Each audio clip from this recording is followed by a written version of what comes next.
I pledge allegiance to the flag of the United States of America and to the republic for which it stands, one nation under God, indivisible, with liberty and justice for all.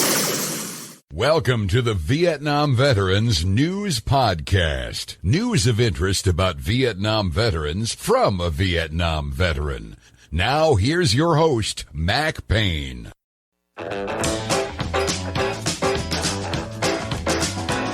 This is Mac Payne here with episode 1846 of the Vietnam Veteran News Podcast. News about the Vietnam War and the brave veterans who served there, as told to you by yours truly, a Vietnam veteran. In this episode, I come to you as a man with a mission.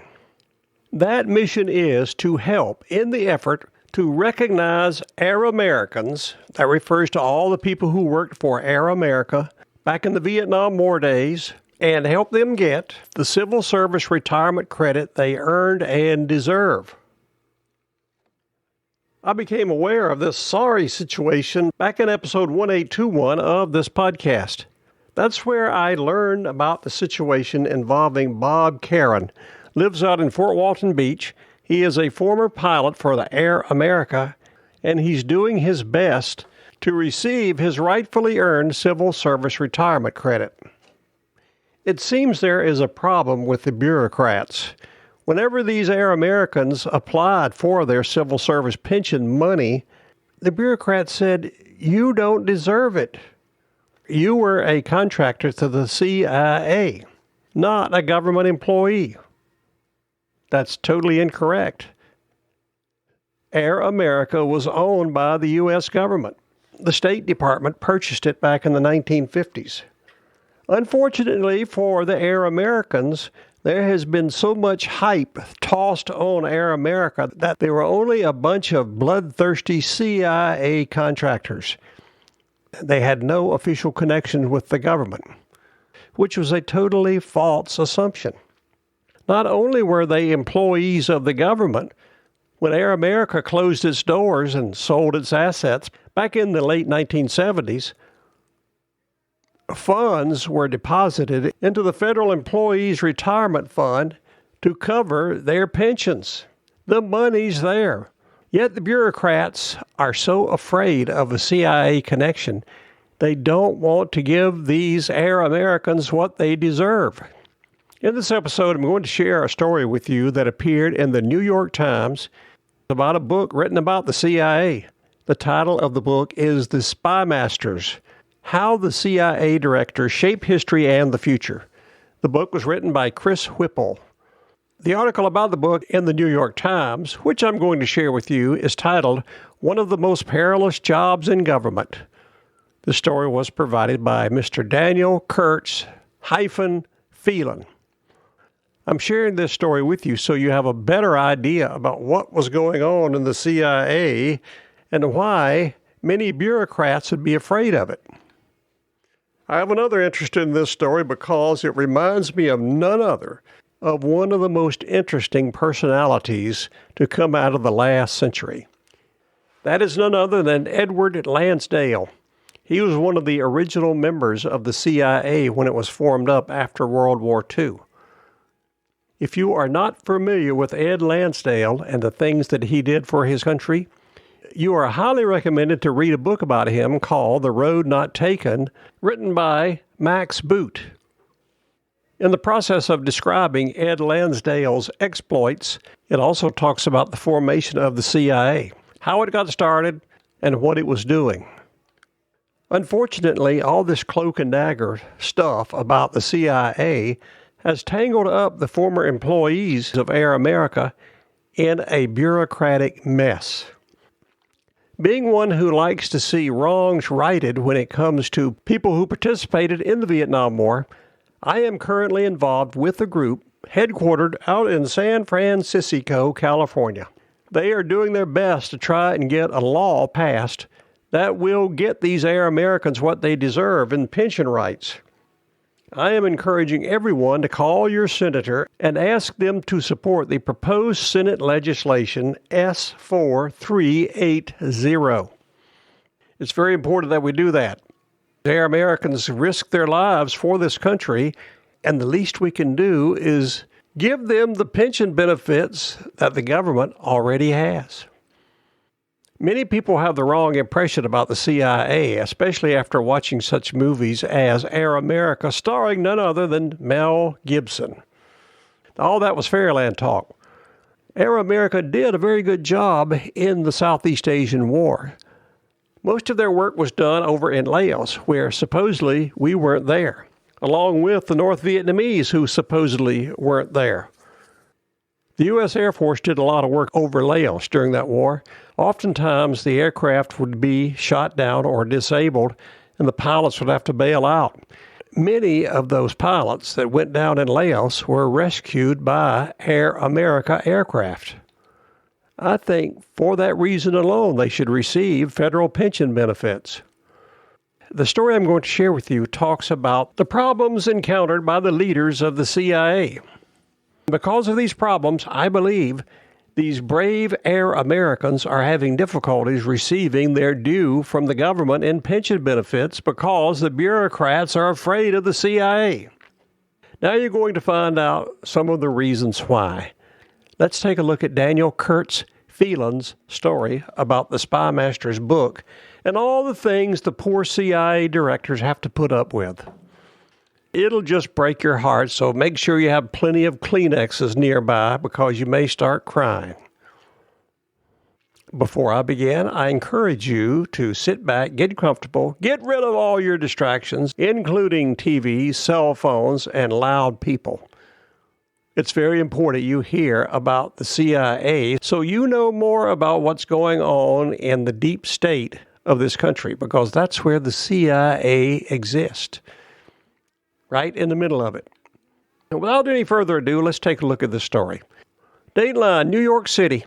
In the headquarters of the Central Intelligence Agency, there is an inscription on a wall near the entrance, "And ye shall know the truth, and the truth shall make ye free."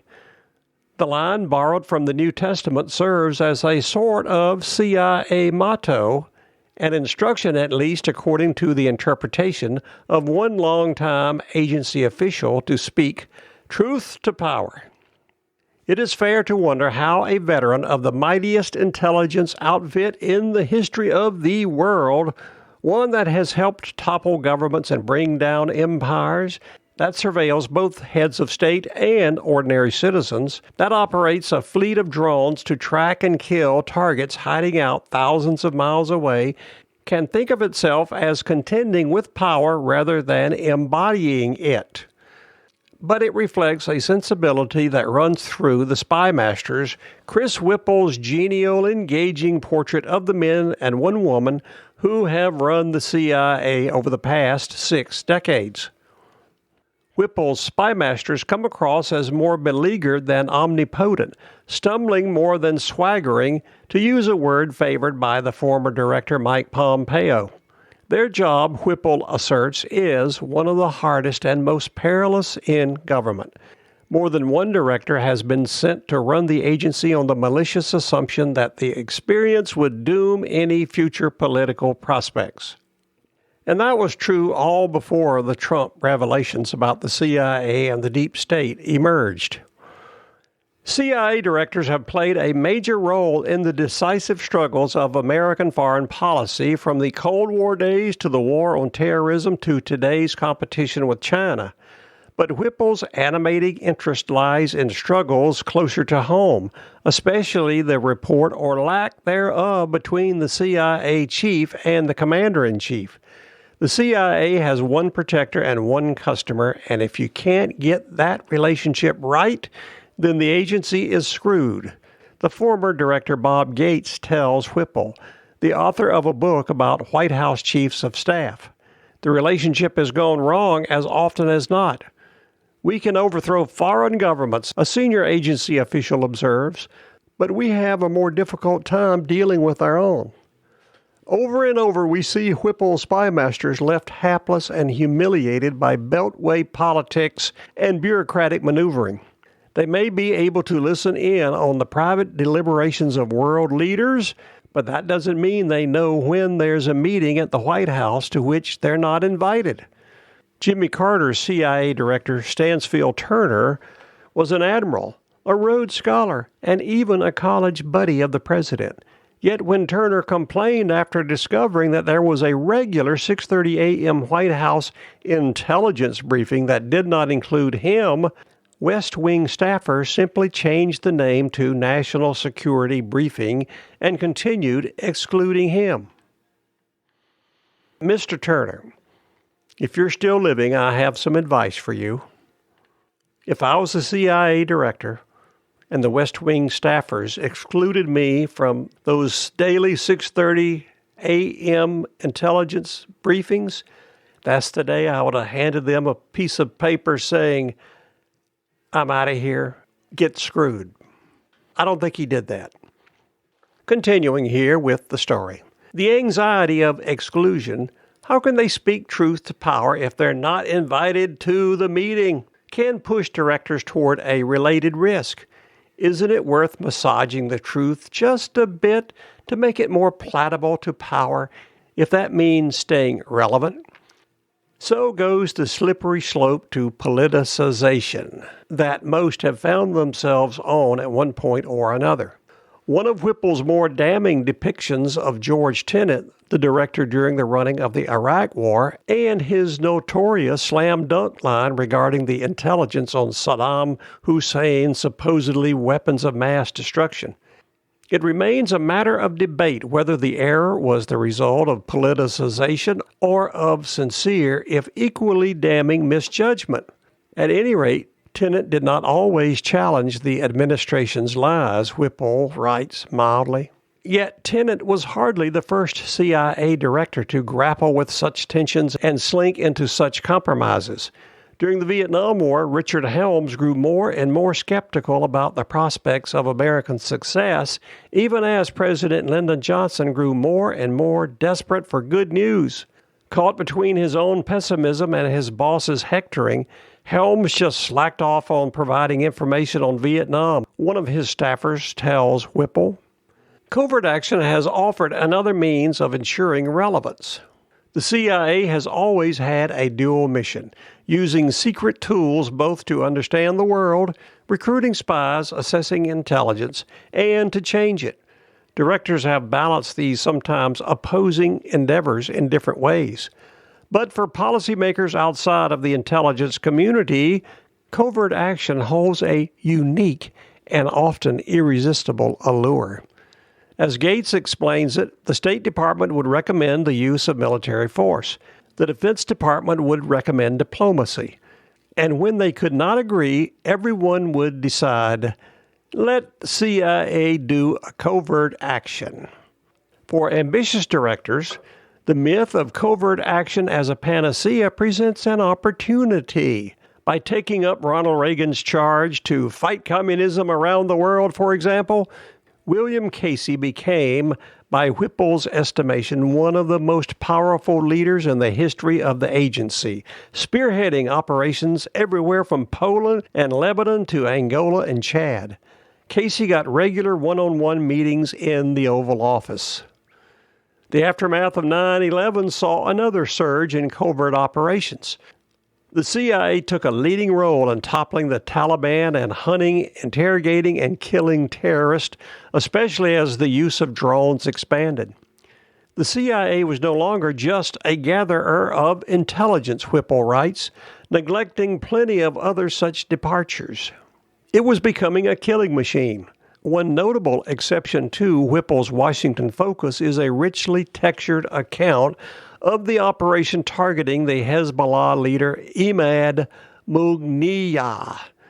Some of Whipple's interlocutors complained that the embrace of this role as a paramilitary army came at the expense of the agency's core mission, intelligence gathering. For policymakers, the lure of the covert lies in the promise of power without publicity. That, I believe, is one of the things that led to the problems facing Air Americans and their federal pensions. Continuing the story. But even the most successful instances of its use across the history that Whipple covers have had at best mixed effects over time. Was CIA support of the Mujahideen fighting Soviets in Afghanistan in the 1980s the most successful covert operation in history, as Whipple puts it, or the start of a series of events that would lead to a huge terrorist attack on the United States soil and a historic foreign policy blunder? Have drone strikes kept Americans safer or created dangerous blowback? Defenders can always resort to scary counterfactuals.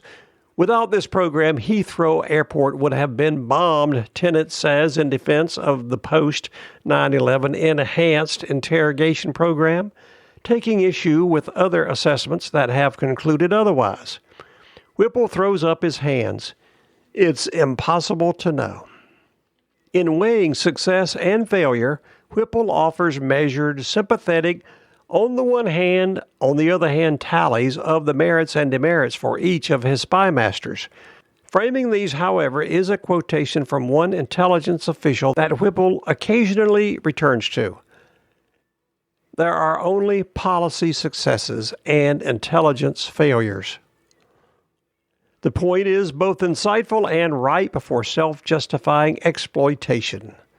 Failure to register the weakness of the Shah of Iran ahead of the 1979 revolution, one of the most massive intelligence failures in history, according to a senior American official at the time, can be waved away on the unfalsifiable grounds that policymakers would not have acted on accurate warnings anyway.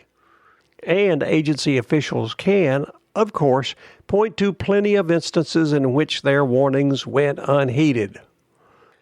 Whipple's book should offer a reminder that the difficulties faced by intelligence officials are not entirely new. And even under a future president, they will not vanish entirely.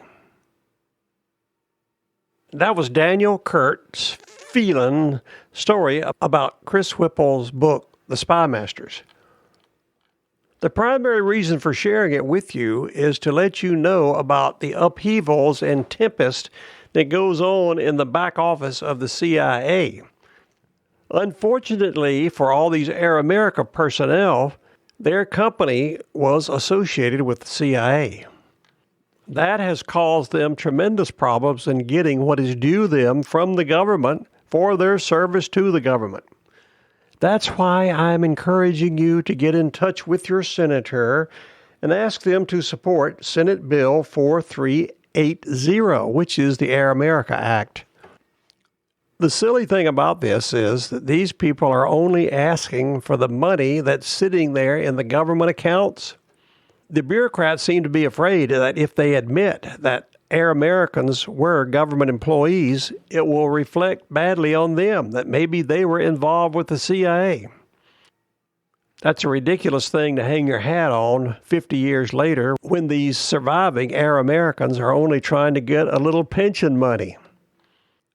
Why don't you get smart and do what you ought to do for these Air Americans who bravely served their country in a very difficult war going on in not only Vietnam, but Laos and sometimes North Vietnam?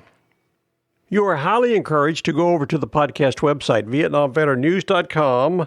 Go to episode 1846, scroll down to the bottom of it, and there you will see a link to where you can click on it and be reading the book SPYMASTERS, How the CIA Directors Shape History and the Future by Chris Whipple. I think you'll enjoy it.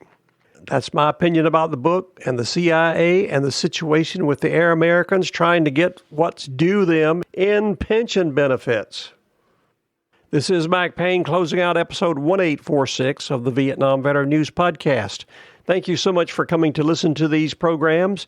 You are cordially invited to return again soon and often to listen to more coming your way on this podcast, the Vietnam Veteran News.